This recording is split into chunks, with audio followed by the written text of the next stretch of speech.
Hello. तो परोसने वाला जब दूसरा होगा तो पहचान पहचान करके पहले अपने बच्चों को खिलाएगा। तो जब पटना और दिल्ली की कुर्सी पर दूसरे को बैठाएंगे तो शिक्षा और नौकरी पहले अपने लोगों को बांटेगा कि आपके लोगों को बांटेगा। और आज अगर आपके बच्चों के हाथों में शिक्षा और नौकरी नहीं है तो इसी रास्ते से लोगों ने हमारे बच्चों के हक और इसे की नौकरी लूटा है। आज हम आपसे यह कहने आए हैं कि अब हम बनाने वाले भी रहेंगे तो परोसने वाले भी बनेंगे, जिससे हमारे बच्चों के हक की शिक्षा और नौकरी कोई दूसरा लूटने न पाए।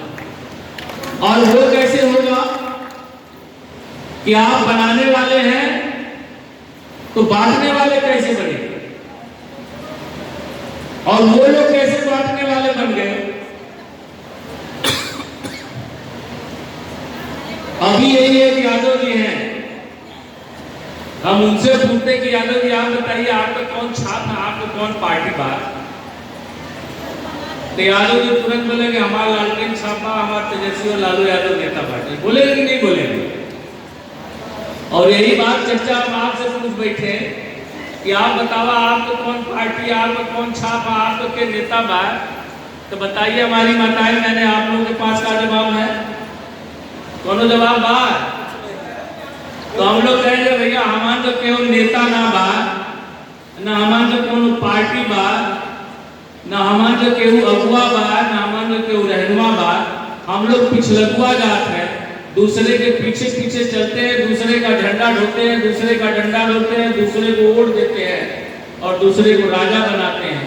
तो जिसको राजा बनाएंगे उसका समाज विकास करेगा कि आपका समाज विकास करेगा।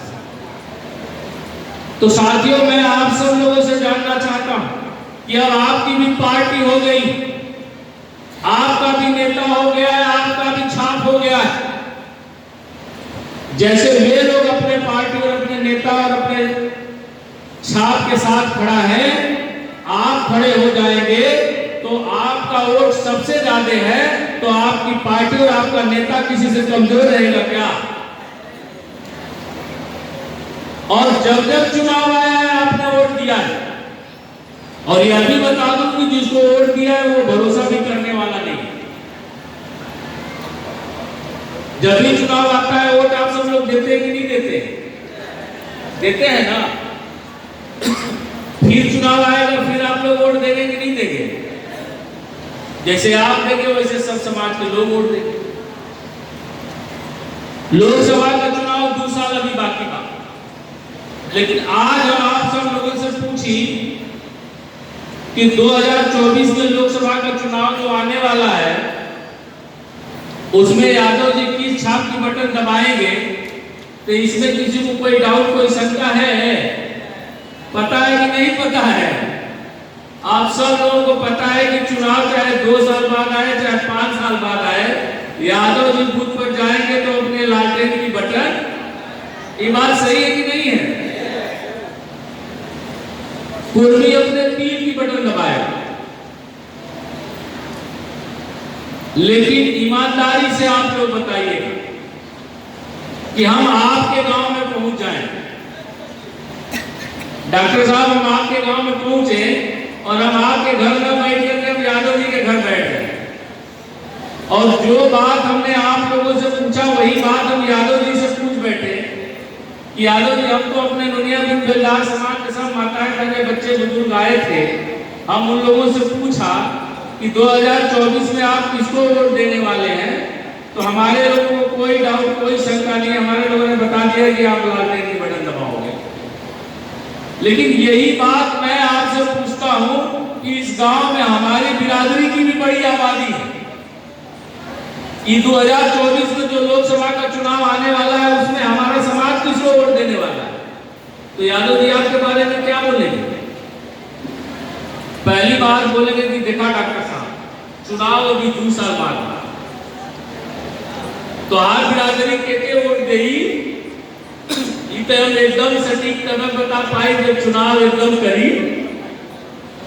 अब में अगर 100 घर हैं तो कितना घर खा पी करके किसकी बटन दबा देंगे इसका भी भरोसा, ये बात सही है कि नहीं है। सही है ना? अब आप सोचो कि आप वोट भी देते हो, लेकिन राजनीति में आप पर कोई भरोसा और विश्वास भी। 75 साल आजादी के हो गए और जब भी चुनाव आया आप लोगों ने वोट दिया, लेकिन आज तक यही तय नहीं हो पाया कि ये बिरादरी साथ किसके। तो जिस समाज का यही पता ना हो कि ये समाज किसके साथ हो, अगर वह समाज एमपी एमएलए बनने की बात करता है तो यह बेईमानी। वह समाज अगर मुख्यमंत्री और प्रधानमंत्री बनने की बात कर रहा है, अपने राजनीतिक हक और हिस्सेदारी की बात करता है, तो यह उसके मुंह से अच्छा नहीं है। साथियों, हमारे समाज की स्थिति है कि आरजेडी की अपनी लाइन लगी है तो पीछे कुछ चौहान लोग, बिंद लोग, हमारे मल्ला लोग, हमारे दिलदार लोग, कुछ लोग उनकी लाइन में खड़े। नीतीश कुमार की अपनी कतार लगी है तो पीछे कुछ दुनिया बिंदुदार लोग उसकी लाइन में खड़े। भाजपा की अपनी लाइन लगी है तो पीछे कुछ लोग उनकी लाइन में खड़े। तो आप जिनकी लाइन और कतार में खड़े होंगे, गिनती उनकी होगी, लाइन उनकी बड़ी होगी कि आपकी होगी? जब तक आप अपनी अलग लाइन नहीं लगाएंगे, आपकी गिनती होगी। और जब तक आपकी गिनती नहीं होगी और जब तक आप एक इकाई नहीं बनेंगे तो आपकी लड़ाई कैसे आगे? तो आज साथियों मैं आपसे निवेदन करने के लिए आया कि अब आपकी भी अलग से लाइन जनवादी पार्टी की लग गई। जैसे सब लोग अपनी लाइन में खड़े हैं, आप भी अपनी लाइन में खड़े हो जाएंगे तो नोनिया और बिंदु के बेटे को इस बिहार का मुख्यमंत्री बनने से कोई रोक नहीं पाएगा। क्यों? क्योंकि सबसे बड़ी लाइन आपकी होगी। और जब आप अपनी कतार में खड़े होंगे तो एक बात और होगी कि जिनकी कतार में आप पहले से खड़े थे उनकी लाइन भी छोटी हो जाएगी कि नहीं हो जाएगी? तो साथियों, वो बड़े इसलिए दिख रहे हैं, उनकी लाइन लंबी इसलिए दिख रही है कि आप उनकी लाइन में खड़े हैं। जिस दिन आप अपनी लाइन में खड़े हो जाएंगे तो आपकी लाइन किसी से छोटी नहीं होगी। और यही राजनीति है और इसी राजनीति को हम लोगों को खड़ा करना है। और इसी राजनीति को आपने खड़ा कर दिया तो इस बिहार का मुख्यमंत्री भी दुनिया बिंद का बेटा बनेगा, इसे कोई रोक नहीं पाएगा। और आने वाले 2024 के लोकसभा का चुनाव आने वाला है। हमसे बहुत लोगों ने कहा कि डॉक्टर संजय चौहान आप किसी बड़ी पार्टी से गठबंधन कर लीजिए। हमने कहा कि हम किसी पार्टी से गठबंधन नहीं करेंगे क्योंकि हमारे समाज का वोट किसी से कम नहीं। आने वाले 2024 के लोकसभा के चुनाव में हम 40 लोकसभा सीट पर चुनाव लड़ेंगे। और जिस दिन हमारे समाज के लोग अपनी कतार में खड़े होकर के एक वोट जनवादी पार्टी को दे दिया तो 2024 में बुनियाद बनेगी और 2025 में आपका महल बनकर के तैयार हो जाएगा। और इस बिहार में आपका बेटा मुख्यमंत्री बनेगा, आपकी बहन मुख्यमंत्री बनेगी, इसे कोई रोक नहीं पाएगा।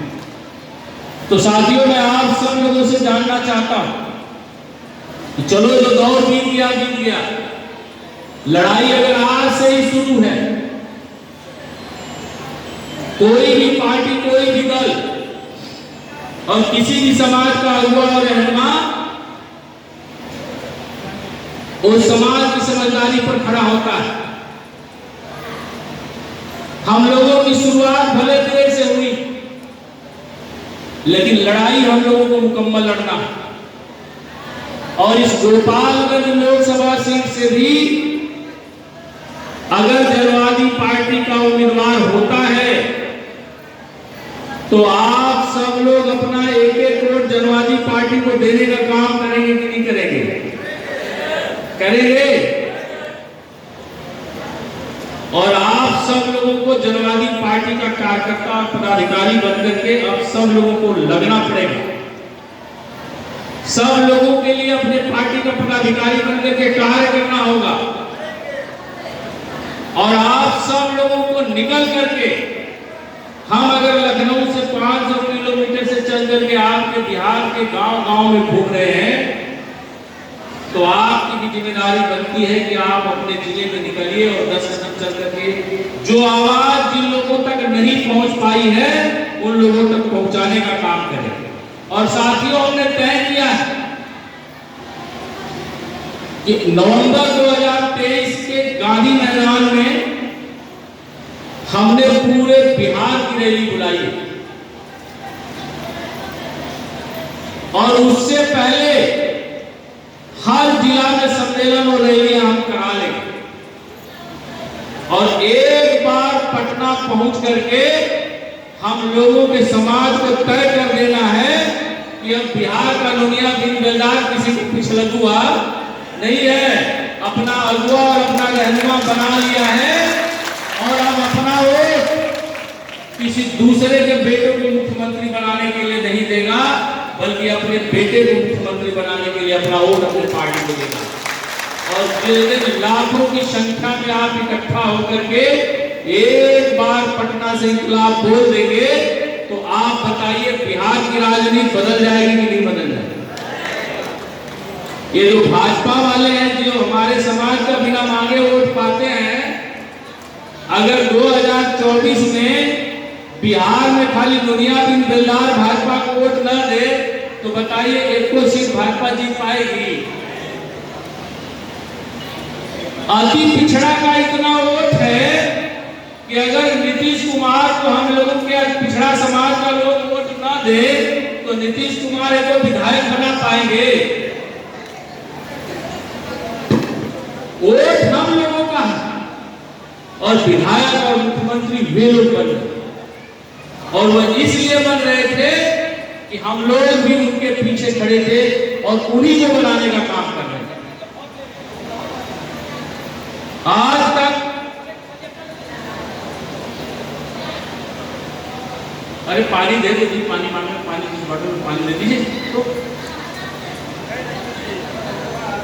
जिसमें वो पानी दे दीजिए। देखिए भरा हुआ है। आप सभी लोगों से मेरा आग्रह है साथियों कि अभी तो ये छोटा कार्यक्रम है, अभी तो पूरे जिले की और मजबूती से तैयारी करके लोकसभा के चुनाव से पहले एक बड़ी रैली गोपालगंज में कराई जाएगी। आज तो यह कार्यक्रम सम्मेलन था जिसमें हमें जनवादी पार्टी के पदाधिकारियों का चयन करना था, जिला अध्यक्ष से लेकर के सारे पदाधिकारियों का चयन करना था, जिससे यहाँ पर जनवादी पार्टी की टीम बन सके और वह टीम लगातार गोपालगंज में काम कर सके। अगले 18 सितंबर को हम लोगों ने सिवान में रैली रखी। इसी तरह से आप सब लोगों से हम आग्रह करने के लिए आए कि सिवान में जो हमारा 18 सितंबर को कार्यक्रम है वो कार्यक्रम छपरा, सिवान और गोपालगंज को मिला करके रखा गया है और कम से कम 18 सितंबर को इन तीनों जिलों की जब रैली हो तो कम से कम 1 लाख लोग इकट्ठा हुए ताकि 18 सितंबर को ये संदेश चला जाए कि अब छपरा, सिवान और गोपालगंज का नोनिया बिन बेलदार अपने पार्टी और अपने नेता के साथ खड़ा हो।